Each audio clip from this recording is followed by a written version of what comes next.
Chegou aí?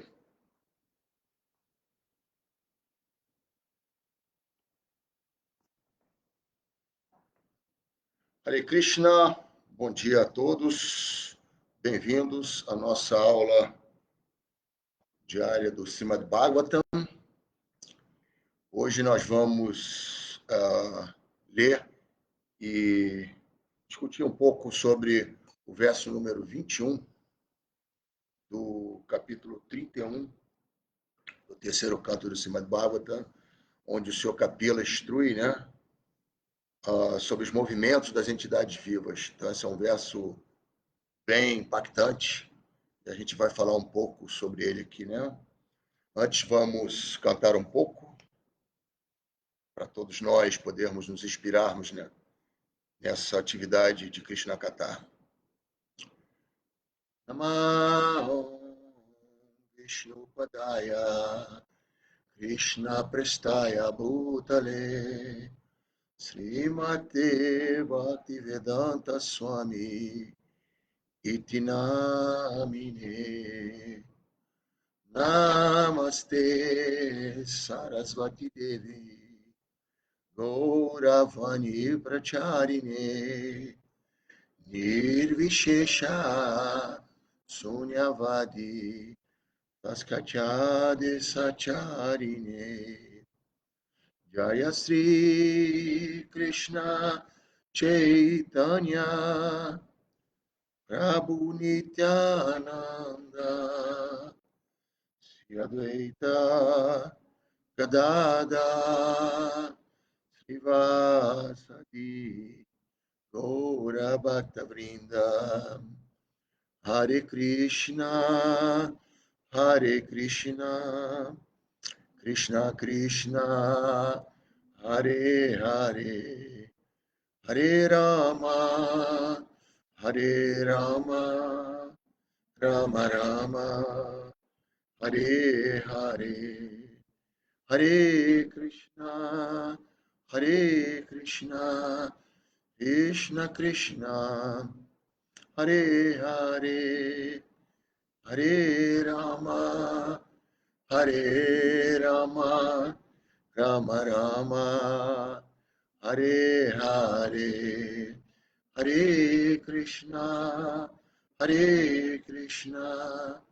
Krishna Krishna Hare Hare Hare Rama Rama Rama Hare Hare Jaya Prabhupada Jaya Prabhupada Srila Prabhupada Jaya Prabhupada Jaya Prabhupada Srila Prabhupada. Om Namo Bhagavate Vasudevaya. Om Namo Bhagavate Vasudevaya. Om Namo Bhagavate Vasudevaya. Então, verso número 21 do capítulo número 31 do terceiro canto do Srimad Bhagavatam. Vamos ler o sânscrito e depois a tradução e o significado. Tasmadaham vigata viklava udarasya atmanana sutamasa surdatmanaiva yoyatta vyasananetane karandriram mabe bhavyasya upasyadita vishnu pada. Então, a tradução palavra por palavra. Tasmat, portanto, aham, eu, vigata, cessada, viklava, perturbação, udarsye, libertarei, atmanam, a mim mesma, asu, rapidamente, tamasaha, da escuridão, Surda Atmana, com inteligência amistosa. Eva, de fato. Uya, novamente. Yata, para quê? Vyasanam, condição. Eta, esta. Aneka Randiram, entrando em muitos ventres. Ma, não. Me, minha. Pavisyat, ocorra. O passado está colocados em minha mente. Vishnu Pada, aos pés de lótus do Senhor Vishnu. Então, a tradução dada por sua divina graça a ser Bhaktivedanta Srila Prabhupada. Portanto, sem me perturbar mais, eu me libertarei da escuridão da ignorância, com a ajuda da minha amiga, a consciência límpida, simplesmente mantendo os pés de lótus do Senhor Vishnu em minha mente, serei poupada de entrar nos ventres de muitas mães por repetidos nascimentos e mortes.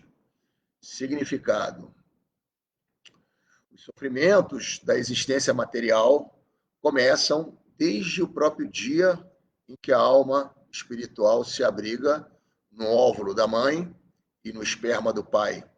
Continuam após a criança nascer do ventre e, depois, prolongam-se ainda mais. Não sabemos onde termina o sofrimento. Ele não termina, entretanto, com a mudança do corpo. A mudança do corpo está acontecendo a cada instante, mas isso não significa que melhoramos desde a condição fetal de vida até a uma condição mais confortável. A melhor coisa a se fazer, portanto, é desenvolver a consciência de Krishna. Aqui se afirma o Pasadita Vishnu Pada. Isso quer dizer compreensão da consciência de Krishna.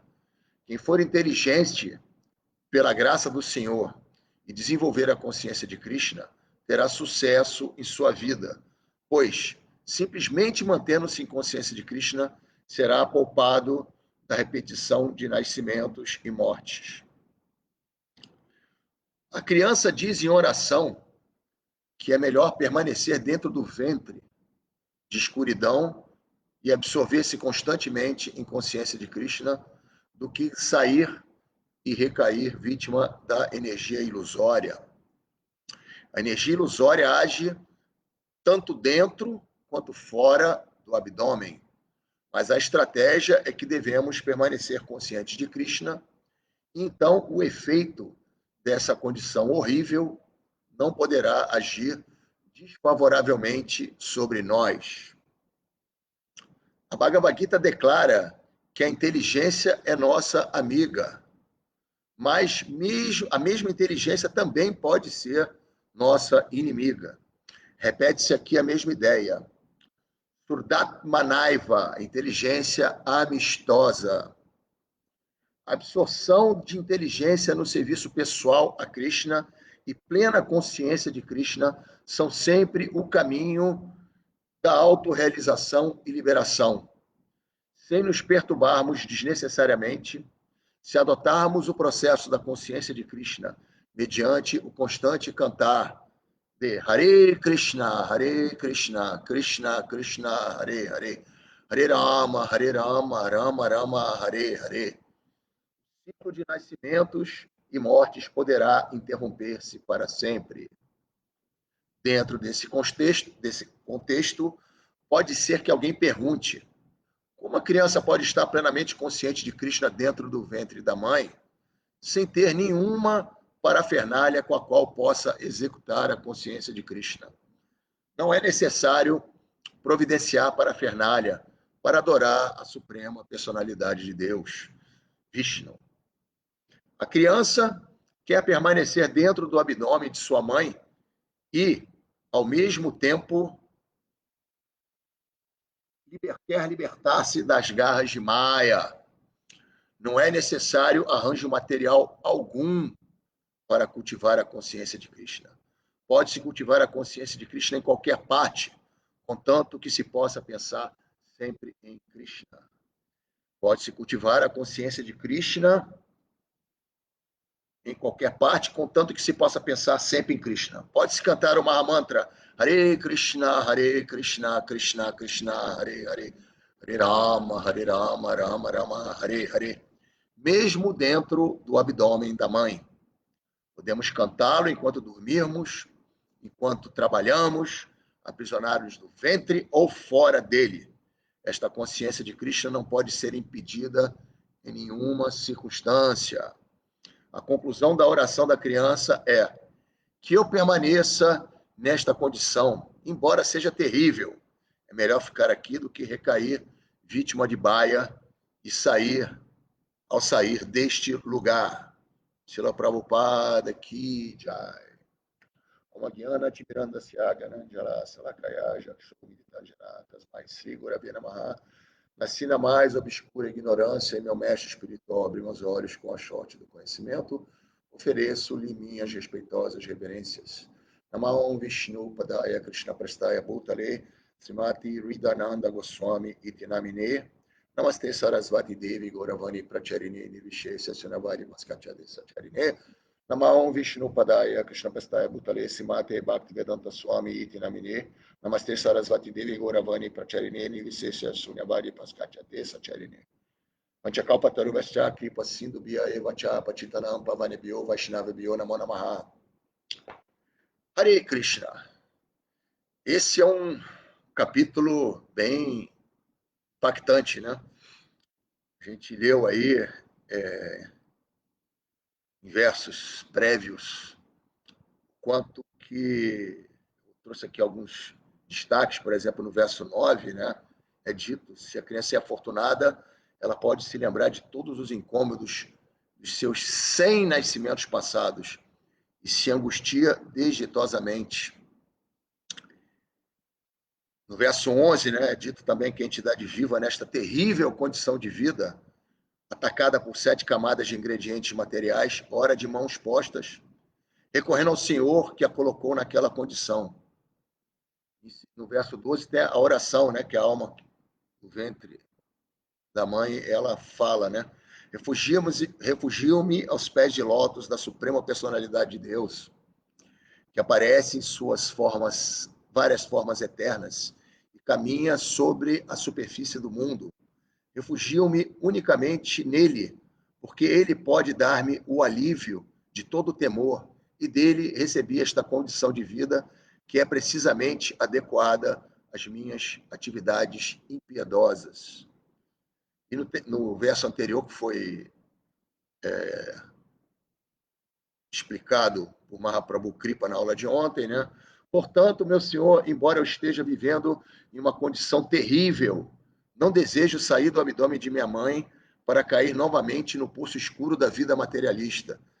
Vossa energia externa, chamada Devamaya, logo captura a criança recém-nascida e imediatamente a falsa identificação começa sendo o início do ciclo de contínuos nascimentos e mortes.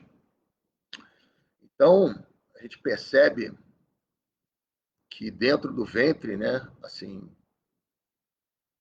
por misericórdia do Senhor, a gente se lembra, né? Imagina, de 100 vidas passadas, imagina você ter essa percepção de quantos erros foram cometidos ao longo desses 100 vidas que lhe afastaram do serviço amoroso ao Senhor. Então, a entidade viva toma essa consciência, a ponto de... É descrito quão miserável é, né, ao longo também desse capítulo, a condição da alma corporificada dentro do ventre da mãe, tendo que experimentar diferentes níveis de dor, né, e de desconforto. E ainda assim a entidade viva tem consciência de que, apesar do aparente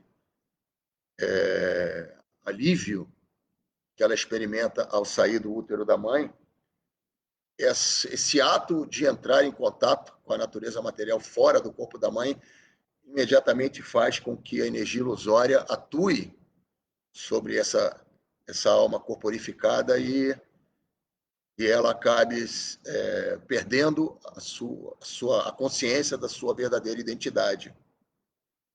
Isso é um problema muito sério, né? Porém, como é dito, né, aqui no significado de Srila Prabhupada,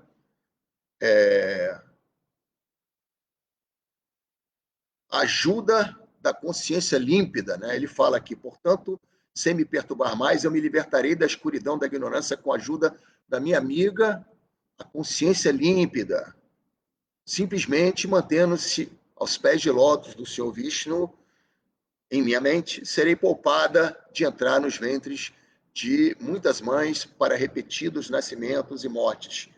Então, essa questão da consciência límpida, né, ela traz no seu, como o conceito, né, de consciência límpida, ela tem no seu bojo, traz consigo o conceito da mente apegada ao serviço devocional. A mente, a mente amiga, né? Isso é colocado no significado de Srila Prabhupada, né? Quando ele fala que a melhor coisa a se fazer, portanto, é desenvolver a consciência de Krishna. Aqui se afirma que o Pasadita Vishnupada, isto quer dizer compreensão da consciência de Krishna. Ou seja, a consciência de Krishna é manter-se aos pés de lótus, manter os pés de lótus do Senhor em minha mente. Como é que eu consigo manter os pés de lótus do Senhor Vishnu ou Krishna na minha mente? Tendo a mente amiga, a mente pacificada, a mente apegada ao serviço devocional, né? E a Bhagavad Gita, ela declara, né, que a inteligência, ele é nossa amiga. Isso também é colocado por Srila Prabhupada, né, no seu significado, mas ao mesmo tempo também pode ser a nossa inimiga. E aí ele usa o conceito, né, de Sudatmanaiva, a inteligência amistosa, que também podemos dizer que é uma consequência de você ter a mente apegada ao serviço devocional, né, a inteligência amistosa. Então, isso chama-se, na Bhagavad Gita, Krishna explica como Buddhi Yoga, né, que é o yoga da inteligência, como é que a gente pode utilizar a inteligência a nosso favor, né? Então, eu separei aqui alguns versos da Bhagavad Gita, né, onde essa inteligência, Krishna destaca a importância da inteligência de Buddhi para que nós possamos fazer as escolhas corretas em nossas vidas, né? Para que a gente possa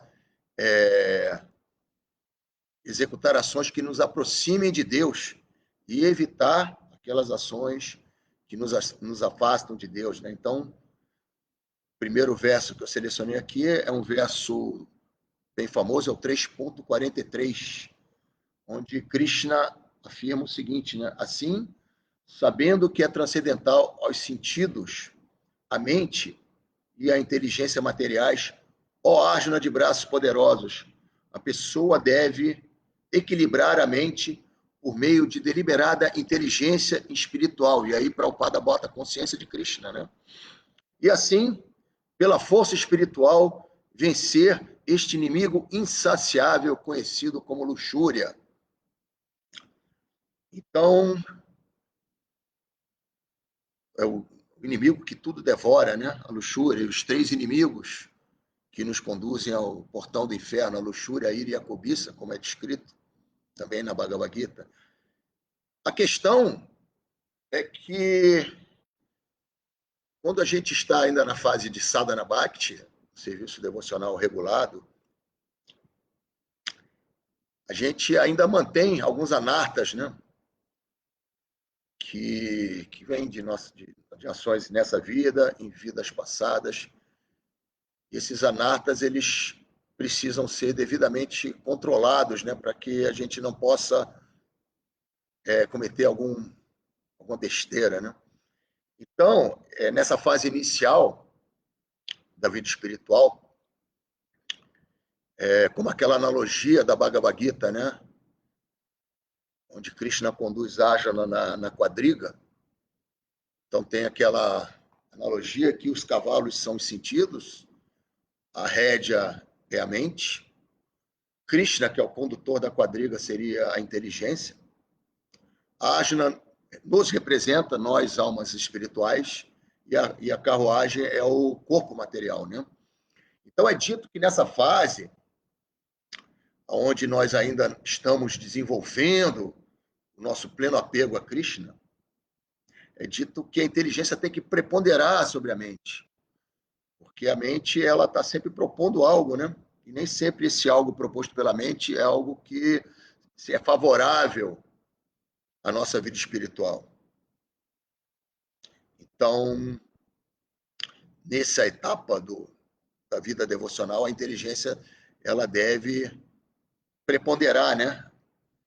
E deve controlar a mente, até que, uma certa hora, essa mente se torna purificada pela prática do serviço devocional, e quando a mente se torna apegada ao serviço devocional, a inteligência, lá na frente, quando nós estamos no estágio mais avançado de consciência espiritual, a inteligência já não é mais o preponderante, a mente entra como o elemento sutil mais preponderante, porque a mente é que propõe prazer,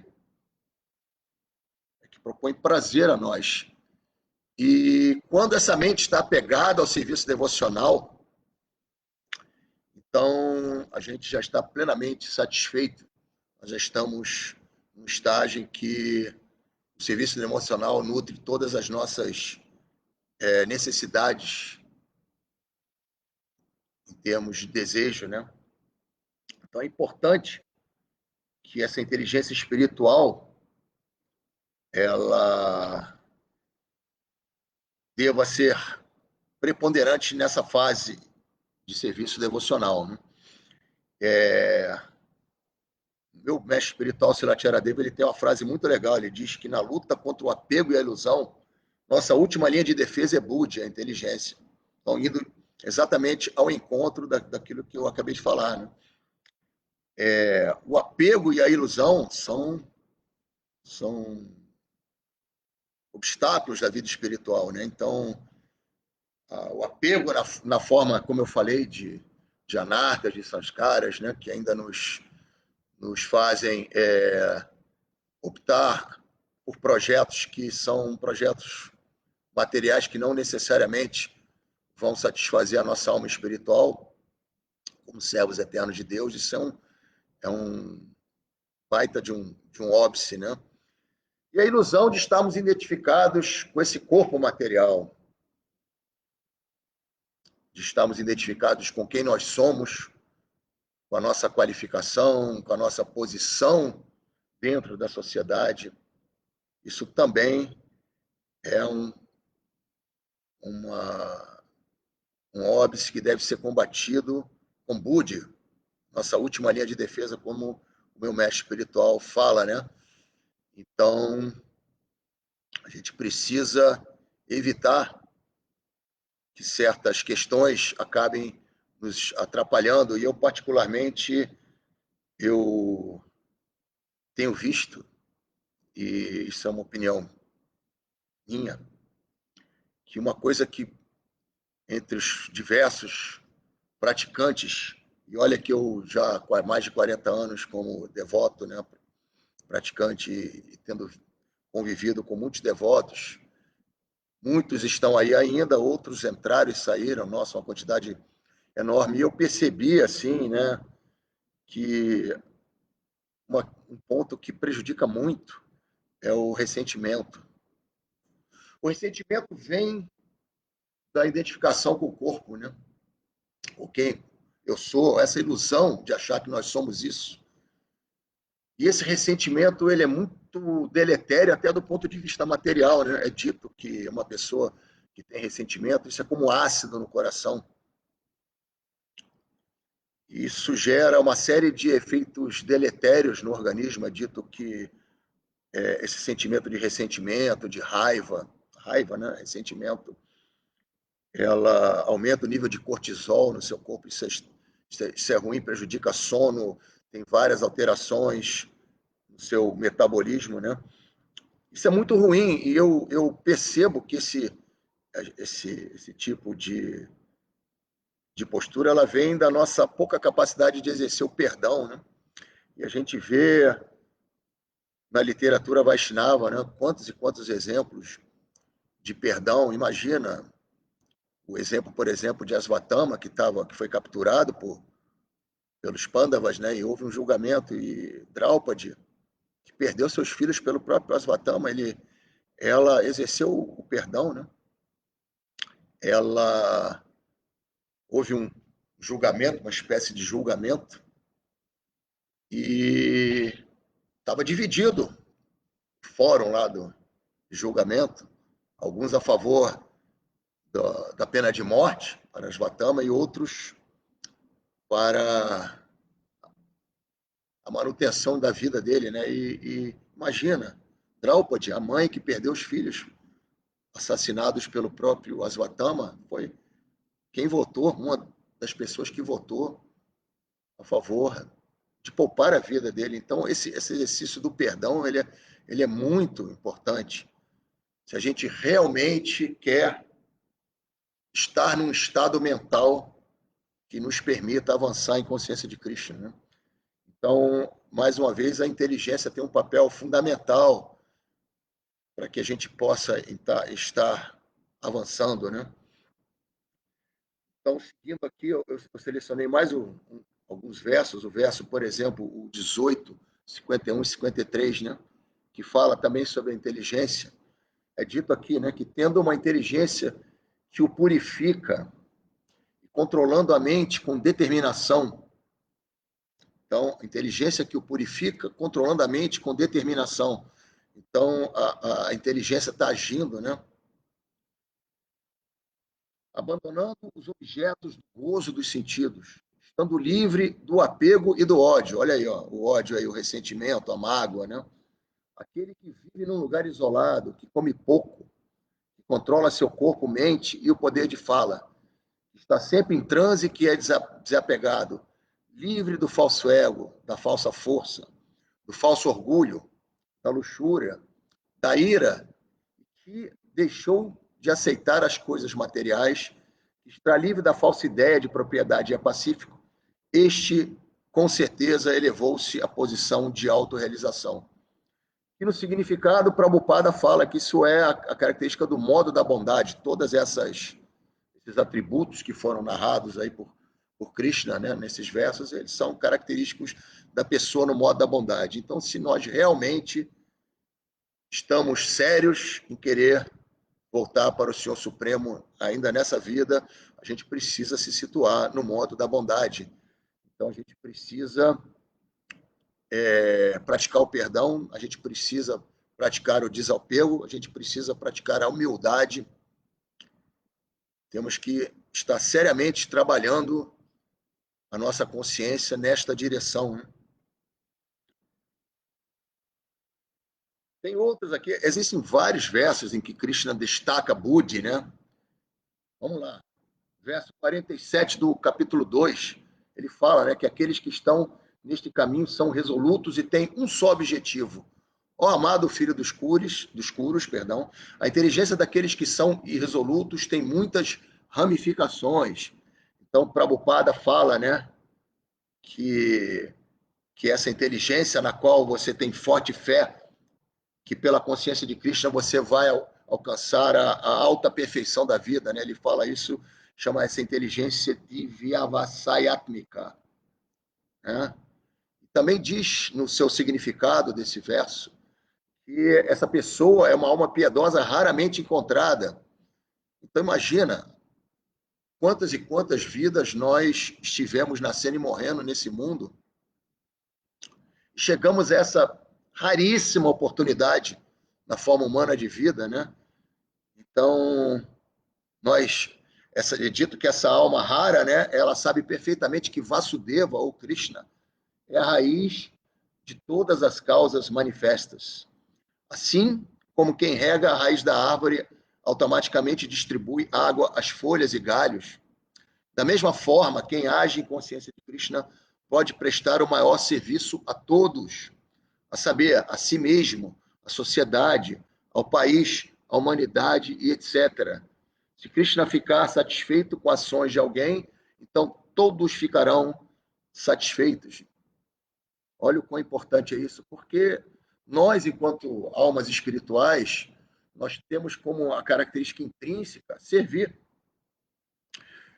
A gente pode estar servindo a nós mesmos, podemos estar servindo a família, a nosso bairro, nossa comunidade, a nossa sociedade, nosso país, mas a gente está sendo servindo.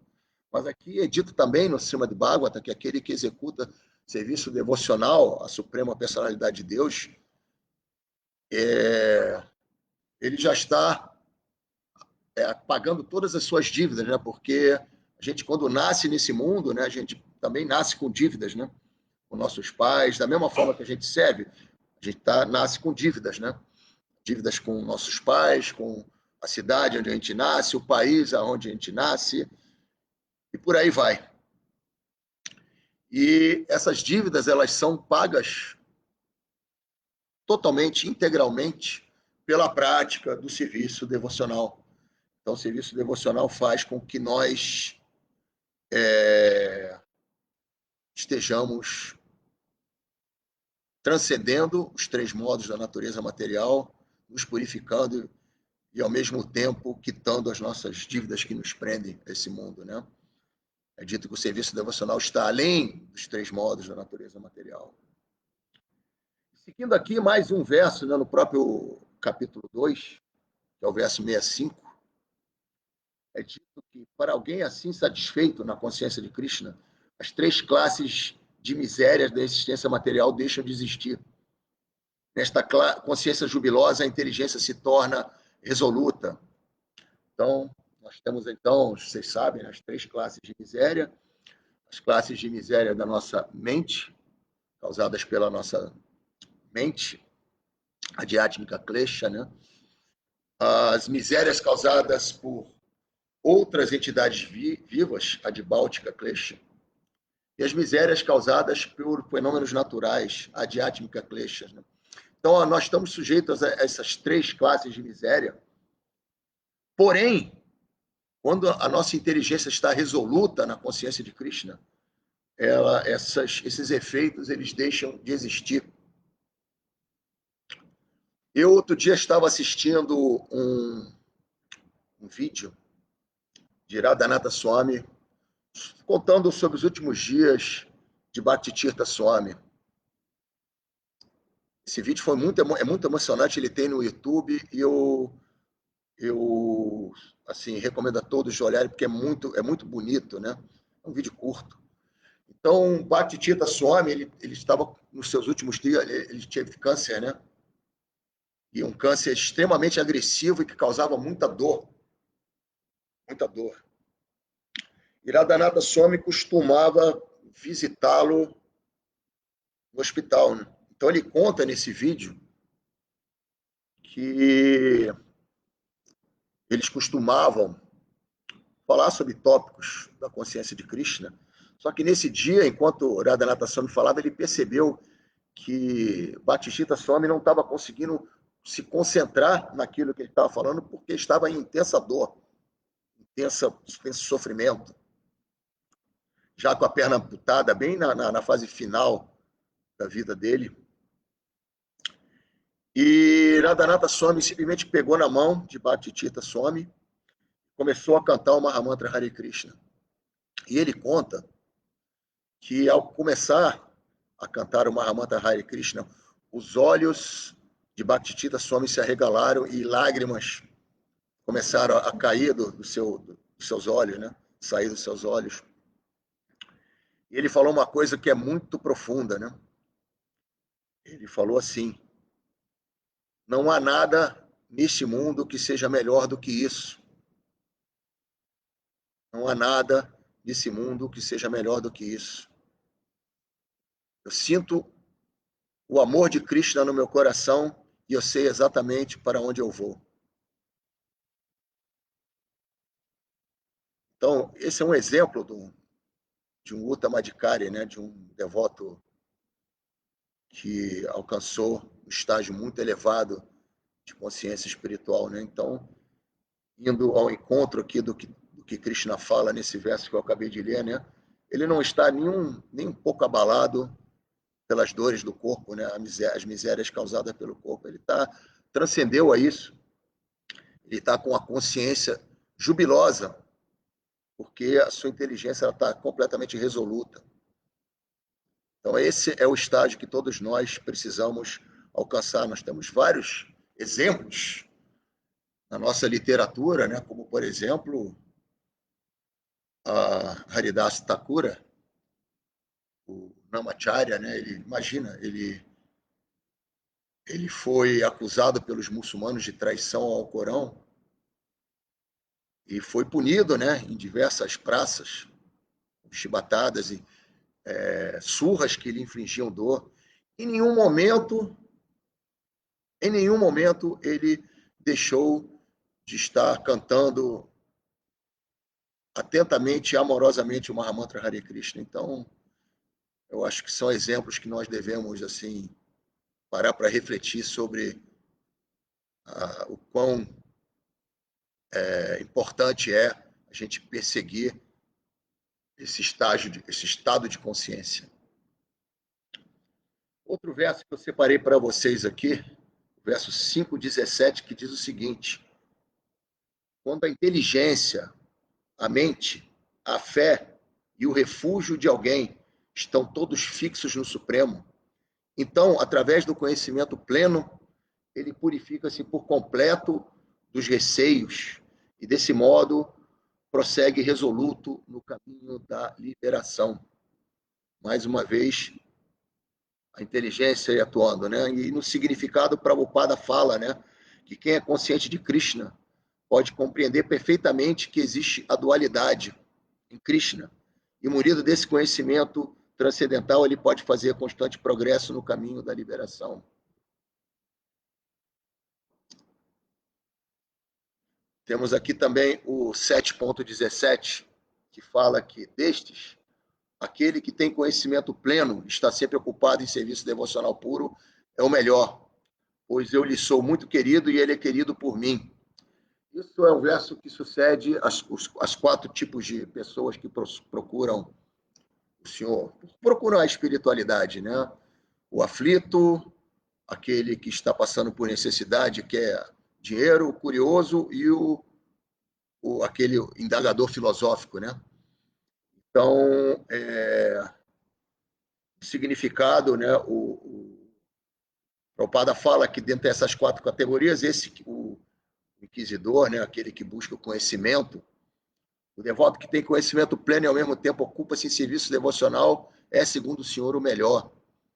Então, o primeiro sintoma de que você realmente entendeu, caiu a ficha, é a prática do serviço devocional, né? A gente se lembra aí, os nossos primeiros contatos com a consciência de Cristo, o quanto que a gente se dedicava integralmente ao serviço devocional, o quanto isso dava êxtase, né?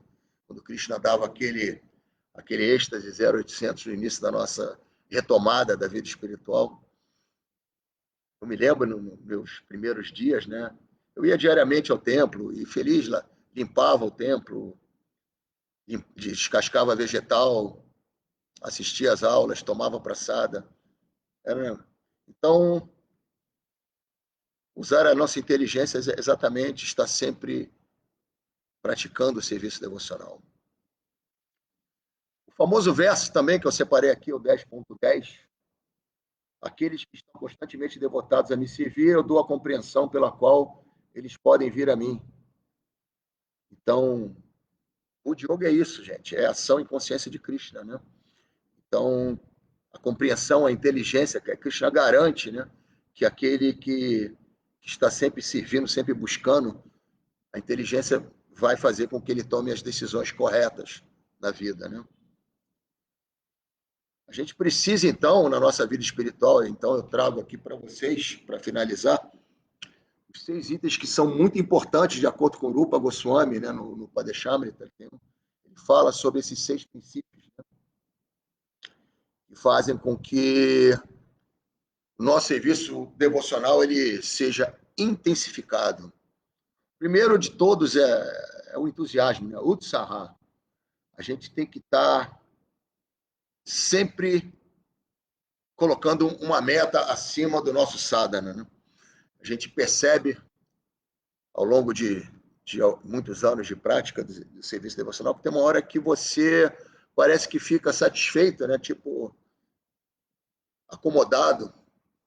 Ah, eu sou um devoto, Brahmana, eu tenho Bhakti Vaibhava, Bhakti Shastri, eu sou um cara erudito, eu sou um cara reconhecido dentro da comunidade Vaishnava, os meus filhos são bons devotos, a minha esposa é uma boa esposa, eu adoro a deidade em casa, então dá um certo,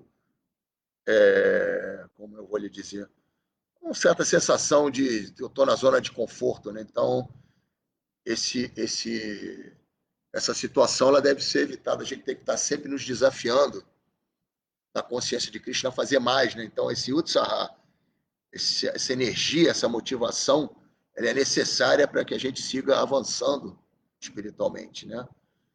O segundo ponto favorável é niskaya, né? Confiança, convicção.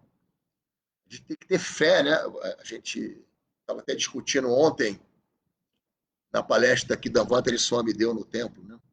Sobre os 7 estágios de consciência, de autorrealização, perdão, que mesmo assim em estágios superiores, a Shraddha, a fé, ela tem que estar presente e intensificada, né? Então a gente tem que ter fé de que Krishna está realmente cuidando da gente e não desanimar, a gente está e não se lamentar em nenhuma situação, né? Está sempre firme, acreditando de que Krishna vai lhe dar aquilo, vai preservar aquilo que você tem e vai lhe dar aquilo que você falta. Krishna fala isso também na Bhagavad Gita, né? Então, essa espécies às vezes, o devoto ele entra numa seara de questionamento, né? De dúvida. Esse tipo de questionamento, dúvida, acaba, de uma certa maneira, paralisando, às vezes paralisa o serviço devocional. A gente deve evitar isso. Devemos ter fé firme, Skaya. O terceiro, né, que é uma que falta um pouco, para o Prabhupada sempre fala isso para os ocidentais, né? Os ocidentais são muito imediatistas. O terceiro é Dária, paciência. Nosso progresso espiritual ele pode levar vidas. Quem nos garante que nós não estivemos praticando a consciência de Krishna em vidas passadas, né? Então, Ajna pergunta para Krishna o que acontece com aquele yogi que não alcançou a perfeição. Então, ele vai nascer, Krishna fala, né, também na Bhagavad Gita, que ele vai nascer numa família de brahmanas ou numa família de pessoas piedosas. Então, quem nos garante, né, que nós já não estivemos praticando Bhakti Yoga em vidas passadas e não alcançamos a perfeição? Então, essa questão da consciência de que o progresso espiritual leva tempo, isso é uma característica favorável, né? Então, você tem que ter paciência, tem que perseverar, entender que nós somos seres falíveis, às vezes nós vamos cometer ofensas, às vezes nós vamos até quebrar princípios, né? A gente tem que se levantar e lutar. E ter essa paciência, a fé e o entusiasmo necessário para seguirmos adiante, né? O quarto chama-se Tatakarma Pravartanat, que é a prática regulada. A prática regulada, a gente tem que estar praticando os 9 processos de Bhakti descritos, né, também por Rupa Goswami, os principais, né? Os principais, segundo Srila Prabhupada, é Shravana, você ouvir de pessoas qualificadas, você ouvir também a meditação do Mahamantra Hare Krishna. O cantar, que pode ser também o cantar introspectivo do Mahamantra Hare Krishna, ou também o cantar congregacional, o Kirtana, que amanhã estaremos mais uma vez presentes no Harinama Sankirtan aqui da turma do Rio de Janeiro. Então, o ouvir, o cantar, E também servir, né? Através de sadhu sanga, você está se associando com as pessoas para servi-los, né? Então, esse espírito de servidão, dentro das nossas práticas reguladas, elas têm que ser extremamente recomendadas e continuadas, né? Para que a gente possa avançar espiritualmente, né? Ou seja, essa disciplina prática, embate para no início, ela é muito importante, né? Ela é muito importante. Então, nós ainda, eu pelo menos me considero ainda uma alma condicionada, cheia de anatas, cheio de samskaras. A gente precisa ser muito disciplinado na nossa vida espiritual. O quinto elemento favorável, né, chama-se Sangha Tyaga, ou seja, evitar as más associações. Às vezes, muitas vezes, a gente se vê, hein, principalmente para aqueles que trabalham fora, né, envolvidos com pessoas materialistas, se veem, de repente, em ambientes que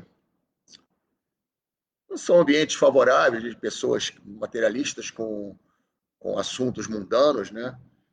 Essa associação, às vezes, não se pode evitar, né, por questões de bom relacionamento familiar, bom ambiente na empresa, mas essas associações elas acabam tendo influência sobre a nossa consciência, né? Então a gente tem que minimizar de alguma maneira, porque elas são evitar é uma boa prática, né?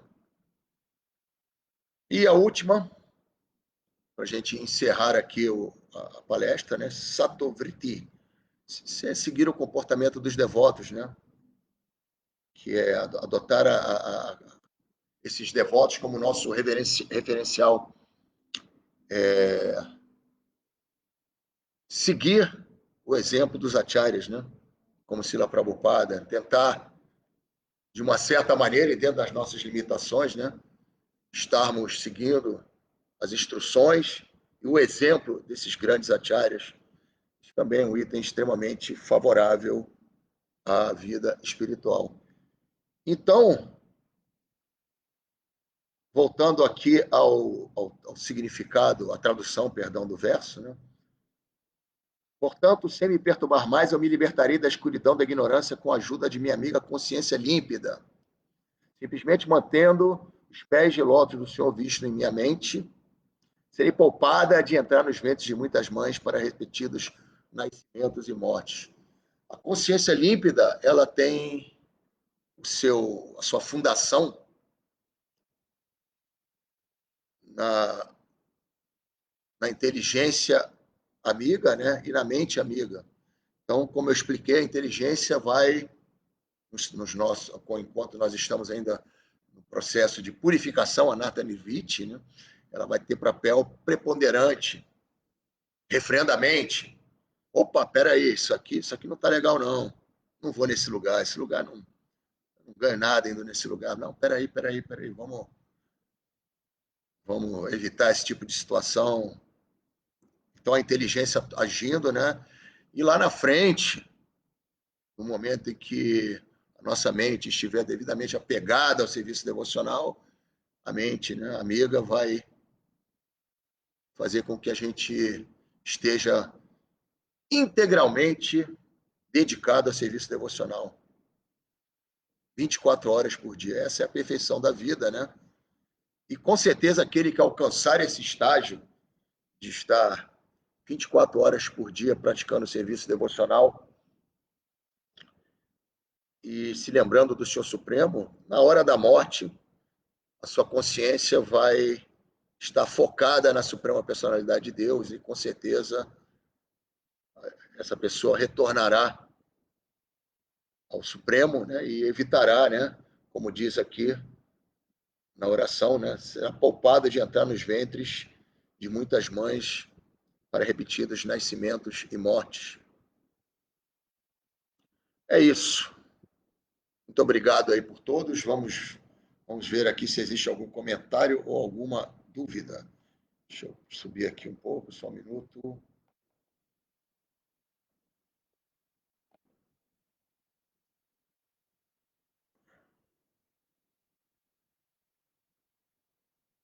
Só um minuto. Temos aqui o Haridashana Prabhu. Reverências, meu irmão Haridashana. Temos aqui o Paravyoma também, reverências. Eu estou tendo uma certa dificuldade de fazer a rolagem aqui no meu laptop para os comentários de cima. Baixa, você pode me trazer aqui, por gentileza? Eu não sei por que cargas d'água, a minha barra não está rolando para cima aqui. Muito obrigado. Cadê os anteriores aqui? Então, Batival, obrigado por estar assistindo. O comentário da Vashna, como é importante para a alma nascer em um lar consciente de Krishna para conduzi-la à realidade. Sim, sim, sim. Então, a Dilila, Devidasse, muito obrigado por estar assistindo. A Anabela também. Para a Vyoma diz, mas mesmo nos estágios mais avançados, Maya ainda pode atacar a mente, como no caso de Bharata Maharaj, certo? Certíssimo. Aí ele fala aqui de mágoas, né? Que é ressentimento, mágoa, né? Sim, para a Vyoma, a gente sabe, né, estudando o livro de Vishwanatha Chakravarti Thakura, o Madhurya Kadambini, né, que eu acho que só quem está salvo é quem alcançou o estágio de Prema Bhakti, né? Existem ainda as contaminações sutis do modo da bondade, né? A gente estuda isso também na Bhagavad Gita, que ainda podem fazer com que pessoas que alcançaram estágios elevados possam cair, infelizmente. Outro comentário aqui de Paravyoma Prabhu. Draupadi teve empatia com a mãe de Asvatama e queria evitar que ela sofresse o que ela mesma estava sofrendo, com compaixão e empatia. Exatamente. O argumento que ela usou é exatamente esse que você colocou, de que ela não queria que a mãe de Asvatama experimentasse o mesmo sofrimento que ela experimentou com a perda de seus filhos queridos, né?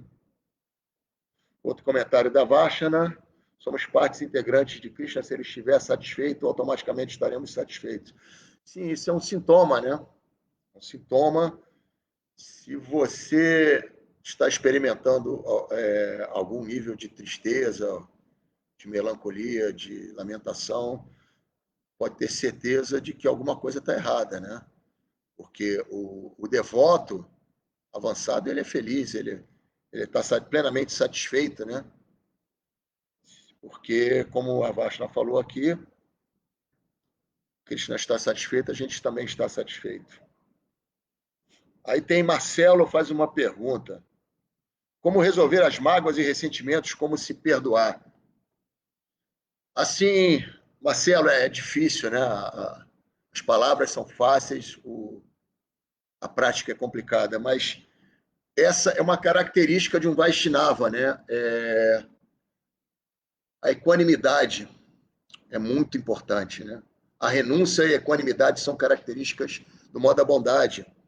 Então, quando você pratica equanimidade, o que é equanimidade? Krishna explica no capítulo 3 da Bhagavad Gita que quando você está trabalhando em consciência de Krishna, nesse mundo, todos nós temos que trabalhar, e você, de uma certa maneira, renuncia o resultado, entrega o resultado para Deus, você está tendo, de uma certa maneira, uma visão equânime, no sentido de que você não se lamenta por um resultado diferente daquele que você esperava e não se enaltece quando você obtém aquilo que você desejou. Você simplesmente está trabalhando para a satisfação de Deus, né? Imagina, Srila Prabhupada, que é o nosso acharya, quantos planos ele fez que tiveram que ser replanejados até que ele entendia que não era o que Krishna queria, né?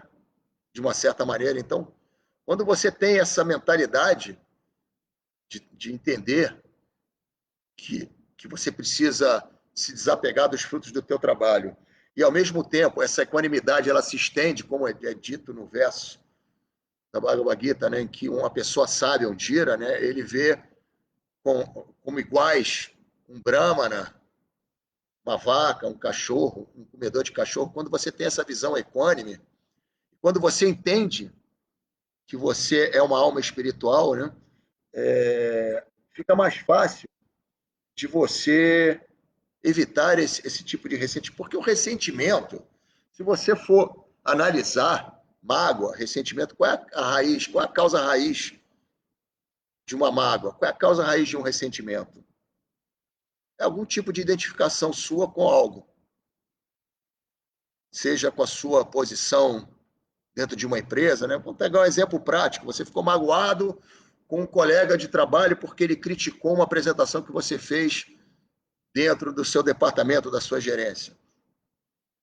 Então, você pode agir de duas formas, né? Você pode, de uma maneira assertiva, chegar para esse colega de trabalho e entender o ponto de vista dele, entender que as pessoas podem ter diferentes pontos de vista, ou você pode simplesmente se magoar, achar que ele está te prejudicando no trabalho, né? Que ele fez uma crítica descabida, que você que está certo.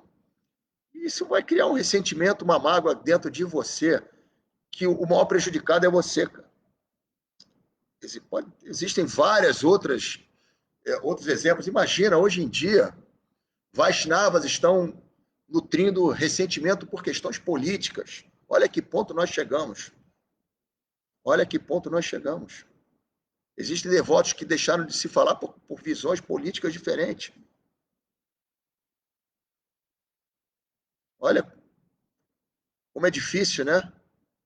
Como é difícil a gente estar refreando as proposições da nossa mente, né?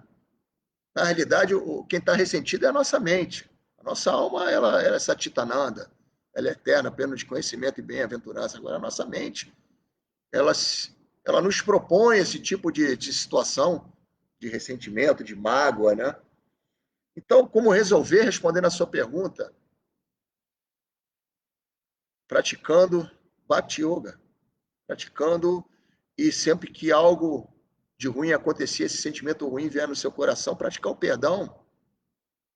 Imagina esse exemplo que eu acabei de falar, de a mãe, Draupadi, que teve seus filhos assassinados, perdoou o assassino num julgamento. Porque, imagina, olha o nível de consciência.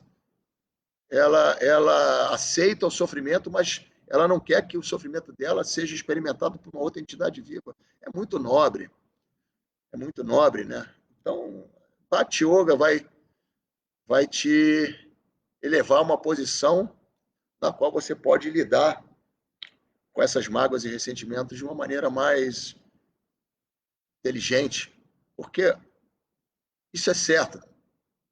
O mais prejudicado é o magoado, o ressentido. Entendeu? Ah, comentário aqui, seguindo, né? Adilila, feliz que você. Não entendi muito o comentário, né? Mas, de qualquer maneira, obrigado pelo comentário, Adilila. E o comentário final do Paravioma aqui, para o Duca Duque, o devoto se sensibiliza com o sofrimento dos outros. Exatamente. Exatamente. Perfeito. Então, meus amigos, não há mais nenhum comentário, não há mais nenhuma dúvida, né? Pergunta. Eu agradeço a oportunidade que me foi dada de estarmos aqui discutindo tópicos transcendentais. Desejo a todos aí que as suas mentes estejam pacificadas, né? Todos em plena consciência de Krishna, praticando o serviço devocional. Tenham um ótimo final de semana. Reverências, glórias a Srila Prabhupada. Hare Krishna.